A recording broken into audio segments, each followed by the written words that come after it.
ब्राह्मण को भोजन नहीं करा पा रहे हैं, मान लो आप गौ माता को रोटी नहीं दे पा रहे हैं, स्वान को भोजन नहीं दे पा रहे, कौवे को भोजन नहीं दे पा रहे हो, और मान लो गया ब्रह्म कपाली या कहीं पिंडदान नहीं कर पा रहे हो, तिलांजलि तर्पण नहीं कर पा रहे हो, तो एक काम जरूर करना, जल के पात्र में 2 बूंद गंगा जल डालना और वो गंगा जल शंकर को रोज 16 दिन तक चढ़ाइए, पितृदोष समाप्त हो जाए। जब ज्यादा घर में पितृदोष हो ना, ऐसा लगे कि पितृदोष बहुत ज्यादा है, 1 रुपये कमा रहे हैं, 1.25 रुपये खर्च हो रहा है, हाथ में पैसा नहीं टिक रहा, दुकान 4 दिन अच्छी चल रही है, फिर व्यापार डाउन हो जाता है, कोई पैसा लेकर भग गया, नहीं दे रहा, कहीं कर्जा मात्रा बढ़ गई है, ये पितृदोष के लक्षण है कुछ। इसमें आपके घर में जो भी रुद्राक्ष पड़ा हो, जो भी रुद्राक्ष रखा हो, क्योंकि संभाल के तो आप रखते नहीं, पटक देते हो यहां, जो भी रुद्राक्ष आपके घर में रखा हुआ, एक पानी के पात्र में उस रुद्राक्ष को डाल दीजिए, उसमें 1 चावल का दाना डाल दीजिए। महाराज, परिंदा जहां होता है, मटका, हंडा या रसोई घर में आपका जो पानी भरने का स्थान होता है, जिसको आरो वारो क्या क्या लगा के रखते हो, उसी के कहीं पास में उस कलश को रख दीजिए, ऊपर से उसको ढक दीजिए।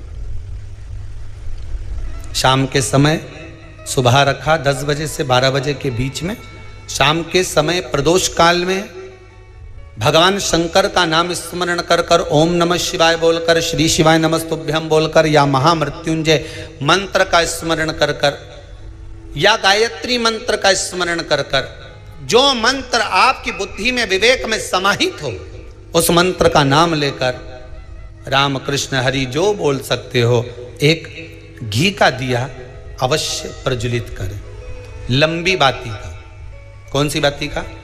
फूल बत्ती का नहीं, गोल बत्ती का नहीं, लंबी बाती का लगा। बत्ती का मुख दक्षिण की ओर, कहां पर होना चाहिए? दक्षिण की ओर, ना पूरब, ना पश्चिम, ना उत्तर। बत्ती का मुख कहां हो? दक्षिण की ओर।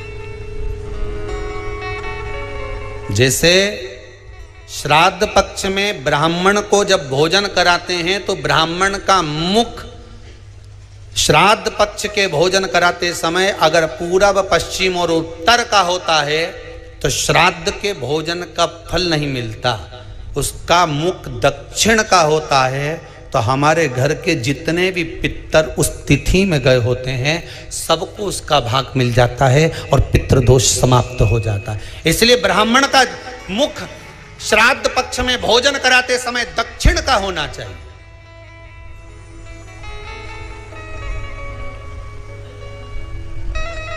ब्राह्मण का मुख दक्षिण का हो।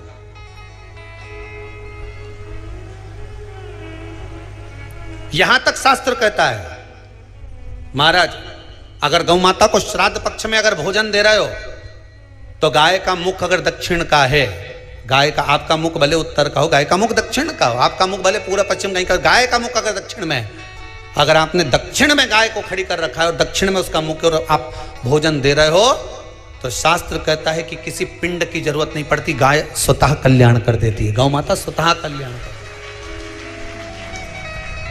दक्षिण मुखी हो। तो दिए की जो बाती का मुख कहां होना चाहिए? दक्षिण का। और दक्षिण का मुख हमारा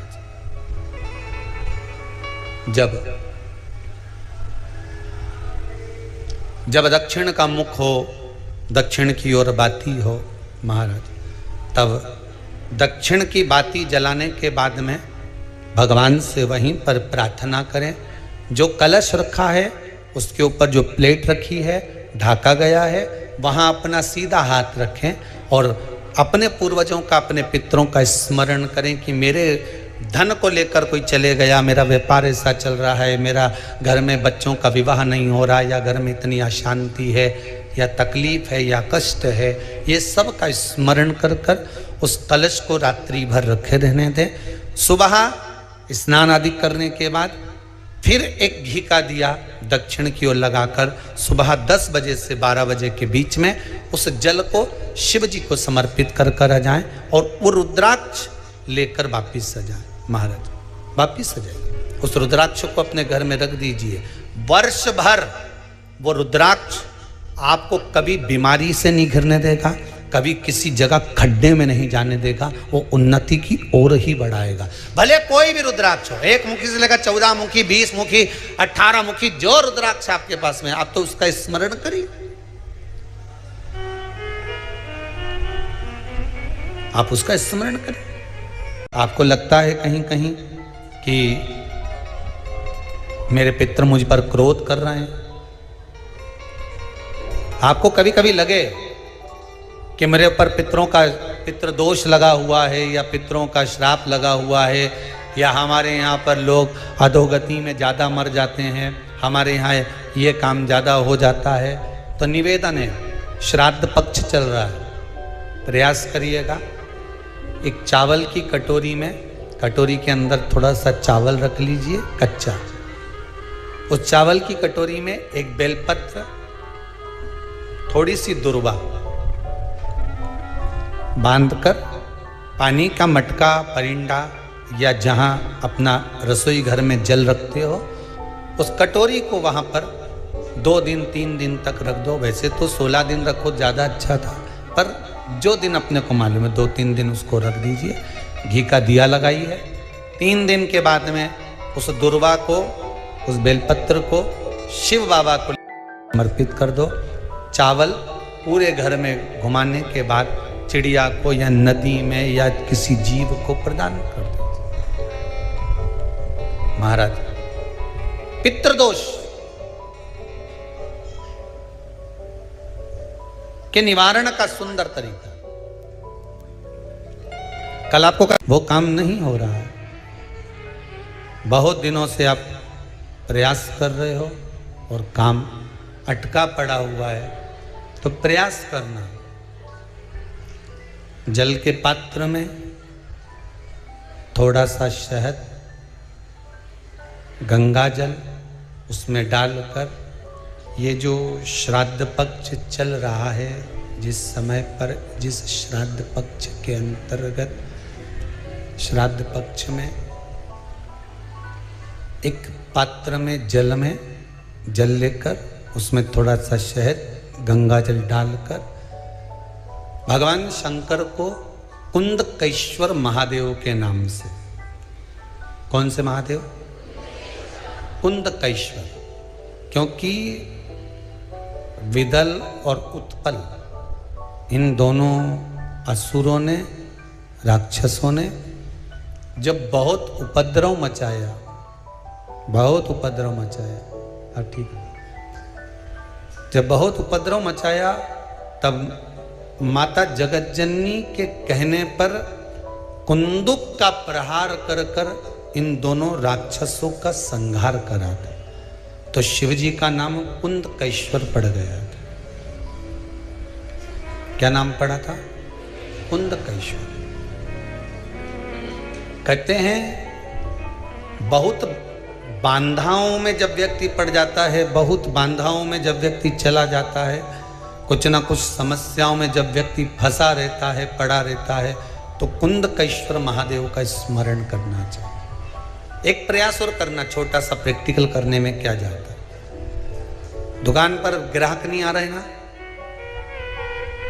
आधा घंटा हो गया कोई ग्राहक नजर नहीं आया,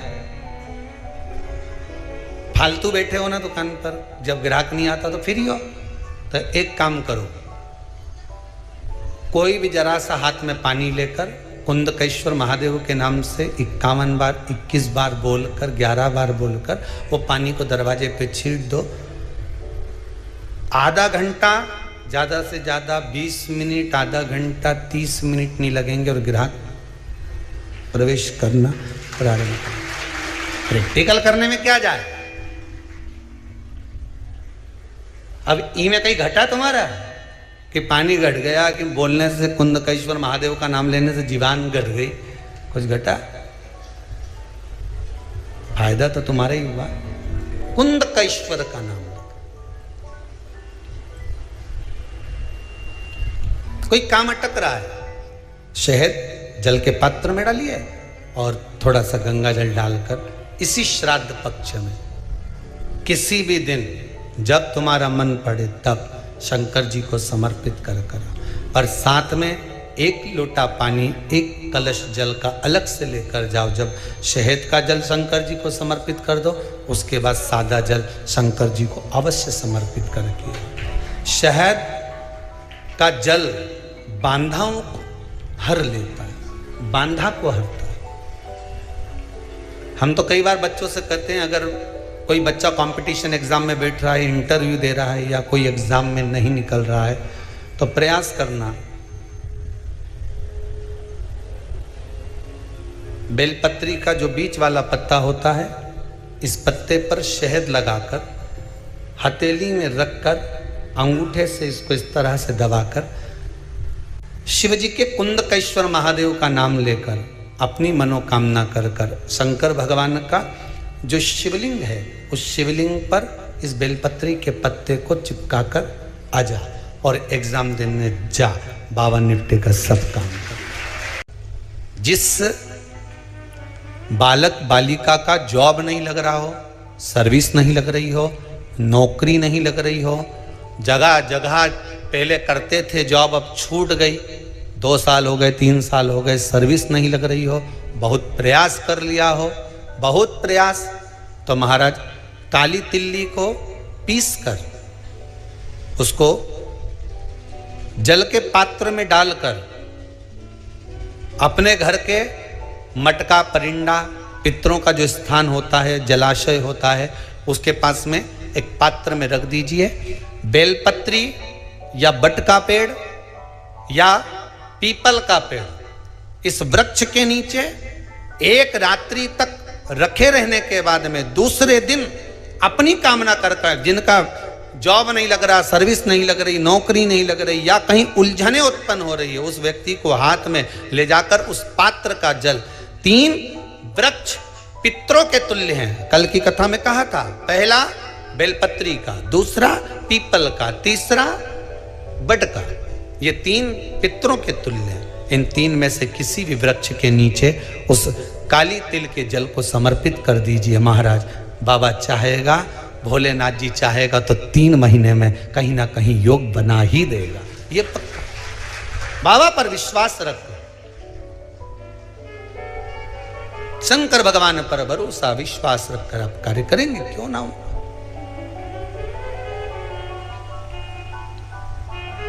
श्राद्ध पक्ष में महाराज पीपल के पेड़ के नीचे मात्र काली तिल्ली का पानी ही डाल देने से पितृदोष का निवारण हो जाता है। किसी लड़के की लड़की की विवाह शादी नहीं हो रहा हो, मंगल विवाह नहीं हो रहा हो, पानी के लोटे में थोड़ा सा काला तिल डालकर श्राद्ध पक्ष में पीपल के पेड़ के नीचे चढ़वा दीजिए। महाराज पितरों की शांति होती है, घर में मंगल कार्य होता है, मंगल कार्य हो जाता है, पितृदोष का निवारण होता है।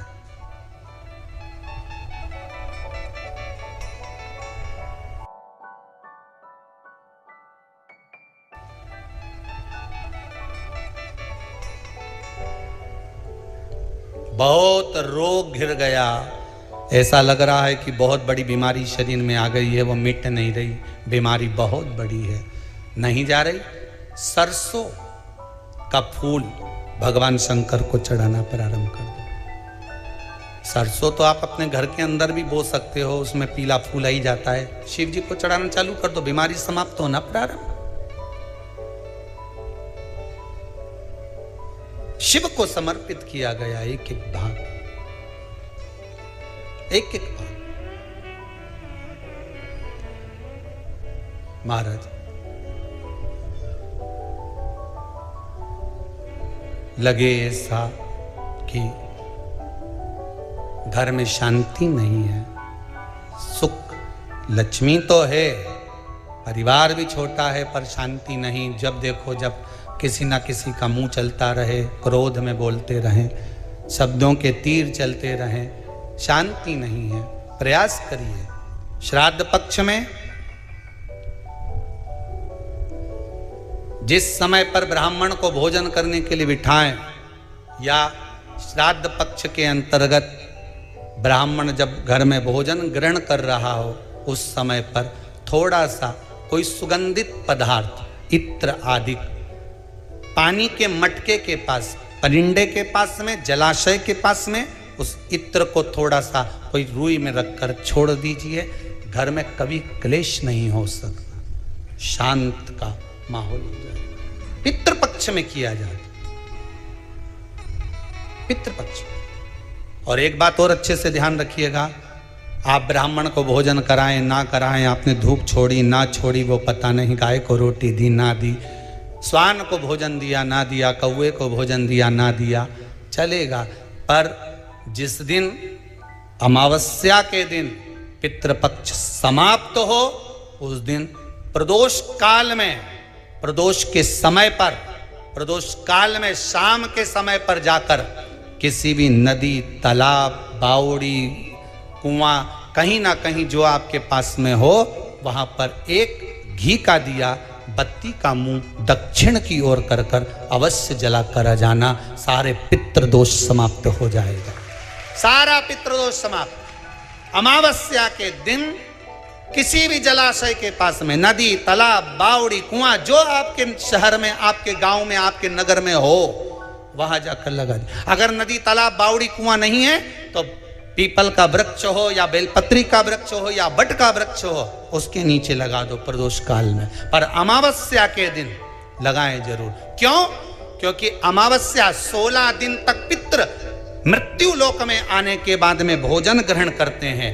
अमावस्या के दिन पितृ शाम के समय प्रदोष काल में शंकर भगवान का नाम जाप कर कर नदी, तालाब, बावड़ी पर पानी पीने जाते हैं। वहां से जल का आचमन कर कर पितृ अपने लोक को चले जाते हैं प्रदोष काल के समय पर। इसलिए प्रदोष काल में जलाशय के पास में, बावड़ी, कुआं, नदी, तालाब के किनारे पर दिया लगाया जाता है दक्षिण की ओर मुख कर कर बत्ती का। तो पितृ आशीर्वाद देते हुए जाते हैं कि फलो फूलो, आगे बढ़ो, उन्नति करो, तरक्की करो। ये पितरों का आशीर्वाद रहता है, पितरों का वर रहता है। आप देंगे उसको मिलेगा, कुछ करा ना करा। फिर अमावस्या के दिन, जिस दिन पितृपक्ष समाप्त हो, उस दिन दिया दक्षिण की ओर बाती का मुख कर कर लगा। महाराज एक बात बहुत अच्छे से समझ लीजिए, जिसके घर में क्लेश होता हो, अशांति रहती हो, क्लेश रहता हो, या छोटी छोटी बात पर विवाद चालू हो जाता हो, या पति पत्नी में, परिवार में, सास बहू आदि कादिक में कहीं ना कहीं कुछ अगर विवाद रहता हो, तो शास्त्र कहता है ऐसा बेलपत्री की डंडी रहती है ना, बहुत ध्यान दीजिएगा महाराज। श्राद्ध पक्ष की कथा चल रही है, शिव महापुराण आज विराम की ओर है, ध्यान दीजिएगा। जैसे ये बेलपत्री की जो डंडी होती है, डंडी का जो भाग होता है बेलपत्री की, ऐसा बेलपत्री की 7 भाग ले लो, मतलब बेलपत्री 7 ले लीजिए। 7 बेलपत्र लेकर कच्चा जो सूत होता है ना, कच्चा सूत जो जानते पेड़ पौधे में माताएं लपेटती हैं, धागा जो होता है ना सफ़ेद कलर का कच्चा धागा, जो बड़ में, पीपल में और आंवला आदि में लपेटा जाता है,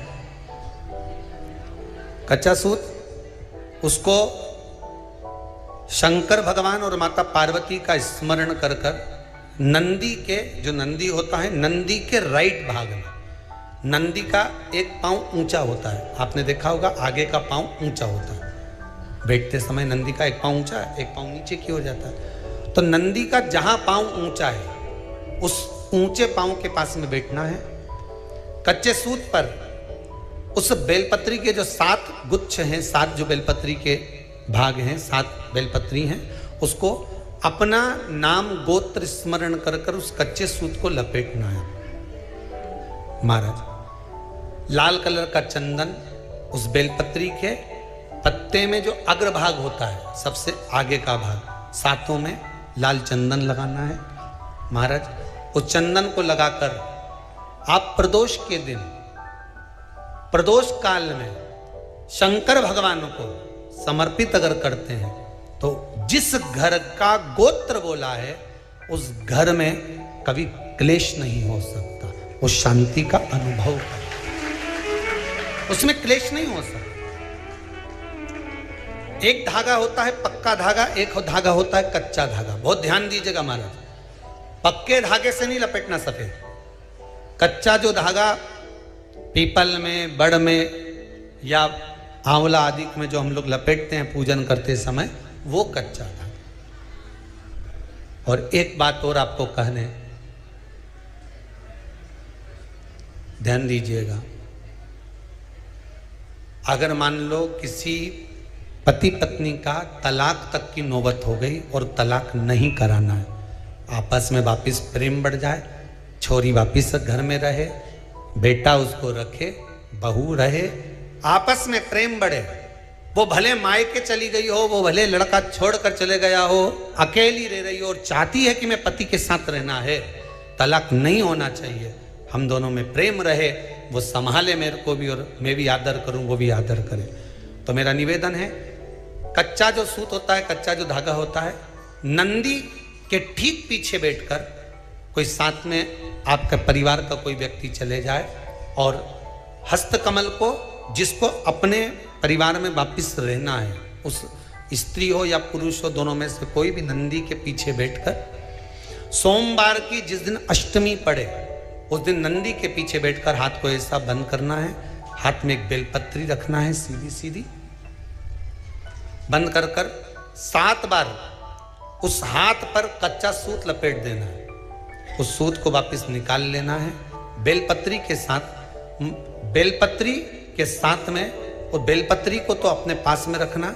सबसे पहले माता पार्वती का जो हस्तकमल ऐसा होता है शिव मंदिर में, उस हस्तकमल में वो सूत जो आपके हाथ से निकला है वो उसमें डाल देना है, माँ जगत जननी से प्रार्थना कर कर, और जो बेलपत्री आपने संबंध को जोड़ने के लिए अपने हाथ में ली है वो शंकर भगवान के कटी भाग में, फिर निवेदन करूंगा कटी भाग को समझ लीजिए। ये शिवलिंग रखा है, जहां पर शंकर भगवान का शिवलिंग, माता पार्वती जी के हस्त कमल पर जो शिवलिंग रखा है, ये भाग कटी भाग कहलाता है। इस जगह पर जहां शंकर और पार्वती का मिलन हुआ है, उस जगह पर उस बेलपत्री को रख देना है। महाराज ज्यादा से ज्यादा 3-4 महीने लगते हैं, दोनों में वापिस प्रेम बढ़ जाता है, दोनों एक हो जाते हैं। तलाक तक बात चल भी रही हो तो वो तलाक समाप्त हो जाता है, प्रेम, करुणा, आसक्ति, स्नेह बढ़ जाता है। संबंध टूटने की कतार पर एक बार माता पार्वती को समर्पित तो करो अपना संबंध कि मां अब तुझे नहीं भाना, माना मैंने अपशब्द कह दिया होगा, माना मेरी गलती होगी, थोड़ी गलती उनकी भी होगी, पर दोनों की गलती है मां, अब इस संबंध को तुझे निभाना। जब कच्चा सूत माता के हाथ में रखो तब माता को विनती करना, इस संबंध की डोरी अब तेरे को दे दी, दीन बंधु दीनानाथ मेरी डोरी तेरे हाथ, अब ये डोरी मैंने तुमको दे दी है, अब ये संबंध आपको निभाना है, अब ये संबंध मेरा है।